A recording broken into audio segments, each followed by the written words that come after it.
This one's personal. I ran a spin out of a technology company from a healthcare provider organization in Silicon Valley. And it was at a really interesting time. This was just on the heels of Obamacare passing. There was a huge market opportunity. The industry was broken. Healthcare continues to be broken. And this technology was proven out in the marketplace to really drive significant clinical and financial benefits. So I was jazzed about that opportunity. So we took this technology that had been built in a provider organization that was owned by 626 physicians, spun it out into a new company, moved it to San Francisco, figured out how to isolate those 626 physicians, because anybody who's been in healthcare knows that that can be a nightmare situation to deal with. So we had an SPV that was able to work with that. Went and capitalized the company with a first round of financing by a leading, one of the premier insurance companies in the United States. So now we have a leading provider organization with a leading insurer, proven technology, and capital. Did a 10x step up on the valuation of that company over a 14-month period of time. Grew it from an initial team of 13 that joined the spin out, and grew that up to 50 people within that 14-month period of time as well. We were really humming. And then it came to the next step, which is to do the next round of financing to grow to the next order of magnitude.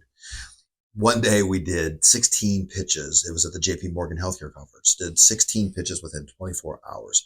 We were humming. The team was strong top to bottom. The technology was good. We had the right sort of investors. We had the right inputs. We really understood the market. The market opportunity was phenomenal. Everything was lined up to have a really successful round. We had one of the best investment banks in this particular space working it with us. And it wouldn't close. I couldn't get it across the altar. I got a lot of people up near the altar and they wouldn't close. Something precluded it, and it was in my blind spot. And I hope that's the aha here, which is, and it took me a while to figure this out, but what was going on, I was playing my game, and I think that we were playing the game really well. We had all the pins lined up exactly the way that you want to line them up for a technology venture that's really growing well and has a bright future. The game that I wasn't aware of, that was larger than me, that was in my blind spot, and it was seemed irrelevant or a distraction from my core focus, the game that I was playing, was that group of 626 physicians was trying to sell themselves. And they were in negotiations and ultimately into due diligence with one of the largest private provider organizations based out of Nashville. They couldn't do anything. They were locked down. So their financials were locked down and they couldn't do anything with cash. They could not participate in the next round of financing this venture, this technology venture, because of something that was completely unrelated to it. But what it did was that because they would not participate in the upcoming round, then the premier insurance company also wouldn't commit to funding the next round, which then also meant that the venture capitalists and other kinds of investors that we were targeting would not commit to coming into the next round. Why? Because if one of the core, the parent, the founder, the founding entity says they're not going to reinvest, but won't tell you why, they think there's a ticking bomb. There's a problem inside. There's a virus inside. There's something that they're missing. Perception rules. And so nobody was willing to come to the table and close that deal. The round didn't close.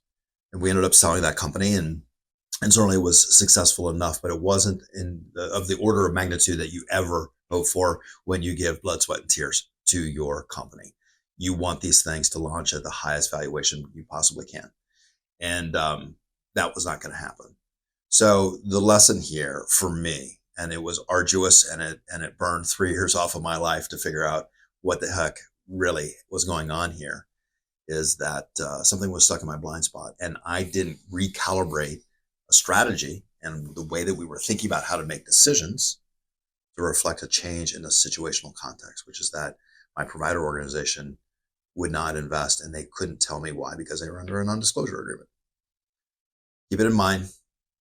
The assignment is to think about your own trajectory your own key strategic initiatives, what you're focused on, what you're passionate about, what you know is going to win, and ask yourself what you're missing. That's it for now. I'll talk to you soon.